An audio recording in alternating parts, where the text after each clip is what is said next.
Well, a very good morning if you have just tuned in. Thank you to Lisa Raleigh, our fitness expert, and thank you to you at home for giving us an expanded view on our youth sport. The passion has been unbelievable. Now, last Friday, we had two brilliant young captains, Leonard Devenacher from Paarl Roos and Andre Pollard from Paarl Gim, join us here in studio to preview one of the many unbelievable school rugby derbies. Now, no offense to Joe Peterson, but they pretty much towered over everyone in studio, and they really did acquit themselves like pros on camera, and the same could certainly be said for their efforts on the field on Saturday. To recap the Stellenbosch derby and more, it's with the greatest of pleasure that we begin a brave new chapter in our coverage of youth sports. Who you calling a schoolboy? It's derby time as the junior and first team rugby powerhouses go head to head. Back the stars of your favorite school by sending picture and video highlights from their titanic clashes to sport@expressoshow.com. If they make the cut, we'll take the battle to TV's front lines and broadcast them to the world. Expresso Sport, the home of rugby's big hits. Who you calling a schoolboy?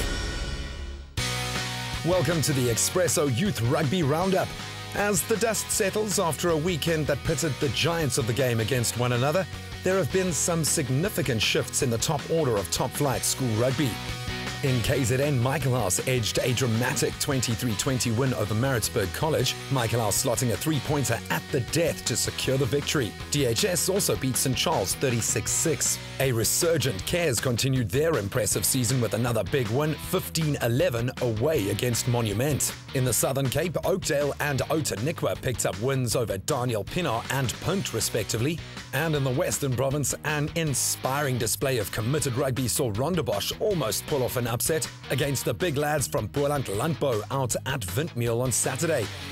One of the major draw cards this weekend saw Grey Bloem travel to Pretoria to meet Affies. Grey, arguably the best team in the country last year, were not able to emulate the same form this weekend, going down 35-29 in a game that was played at full tilt. A unified Affies getting the perfect attacking platform from their massive pack of forwards. Grey's spirit kept them in the game, but they were certainly flattered by the scoreline thanks to a try at the death. Another big weekend fixture saw Wynberg making the trip up to Grey PE. The scoreline 22-21 telling the tale as Grey PE fell to only their second defeat of the season, but most notably over consecutive weekends, as Wynberg did just enough to edge ahead in the dying stages of a very entertaining game. In the pick of the weekend fixtures, Paarl Gymnasium, who have been rated as the top team in the country, hosted Paarl Roos, who are keen to maintain their 2012 position as the highest-ranked side. Having only lost once this year when they were beaten by Affies at the Kersney Festival, Paarl Gim were quietly optimistic of victory, probably because of Paarl Roos's season-changing loss to Tygerberg 2 weeks ago. So as you said, 6 of the guys were out against Tygerberg, so we don't look at that result. You know, Paarl Roos is a dangerous side. The day they're good, they're really good. So we've got to be ready on Saturday and give it all. An opportunity for all spectators, fellow players included, to see just how intense competition is at the highest level of school rugby. The coach of Paarl Roos, Tay Stoltz, hit the nail on the head. Schoolboy rugby is becoming, more professional every day. That's why there's directors of rugby and, coaches from out of school, not necessarily teachers, coaching, etc. And it's wonderful, it's great to get kids to understand, what it takes to become a professional rugby player. As a good warm-up to his official duties for the Stormers Cheetahs clash at Newlands later in the day, Jonathan Kaplan clearly is also a fan of schoolboy rugby. Schoolboy rugby in general in South Africa is very strong. We've proven that year in and year out, especially when we go and play against top overseas teams.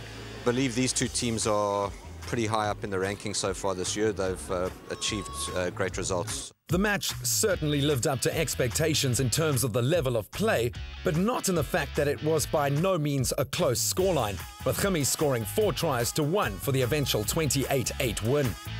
Ultimately, what made the fixture so appealing to watch was the running rugby that saw both sides using every inch of the field. Paarl Roos lost one of their own scrums and Lotte Pretorius went on a brilliant run down the right. Gimmies came back to the left, getting closer and closer, till Altus Momsen cut back straight off Andre Pollard and swept over for a try at the posts. 7-0 after 20 minutes. Ramon Samuel scored the first points of the second half. Gim rolled a pass out to their right, and just inside his 10-meter line, the burly flank picked up the ball and, helped by 2 strong handoffs, scored 62 meters downfield. The score 21-8. But then Gim were gifted a 5-meter scrum, and Andre Pollard, a shoo-in for Craven Week this year, stepped beautifully before bursting through 3 tacklers to score and seal a memorable victory for his incredibly talented outfit.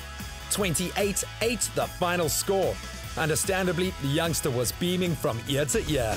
No, it's always, when Paarl Roos and Paarl Gym clash, it's a huge clash. It's an emotional, passionate, it's all for pride. We play for pride, for our schools and for our field. And it's always a hard game, and I'm certain a couple of Springboks are going to come out of this group now. The South African schools derby truly was a prime example of SA schools rugby talent, and a great way to kick off the premier inter-schools encounters. So looking at the bigger picture, the big change is at the top of the log after Paarl Roos's losses to Tygerberg and Gim see them dethroned by the latter, moving down to 3rd place. Grey College remain in 2nd despite their loss to 3rd-ranked Uffies. Paarl Boys High make up the last of the coveted top 5, while Grey PE sit at 10th, with Cares slowly making their way up the rankings to number 15. We'd love to connect with your school and favourite sporting codes, so send those pics, updates and videos to sport@expressoshow.com and keep driving the passion for youth sport. Well, continuing our trend of sporting guests on the show, going on to have brilliant performances. Gim, captain and playmaker from what we've just seen.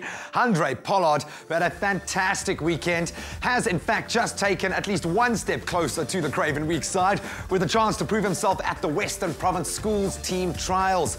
Now, after the level of rugby we've seen coming out of the Winelands lately, it's not surprising that the main body of players come from Paarl Gim, Paarl Boys High and Paarl Roos, and of course Boland Landbou. And you can get the full list of those players on our Facebook page. In fact, the first 2 teams, only Graham Geldenhuys of Roundup is not from those schools. But congratulations to all of them and good luck, guys. You can get all of those names on my Facebook page and the Expresso Show Facebook page.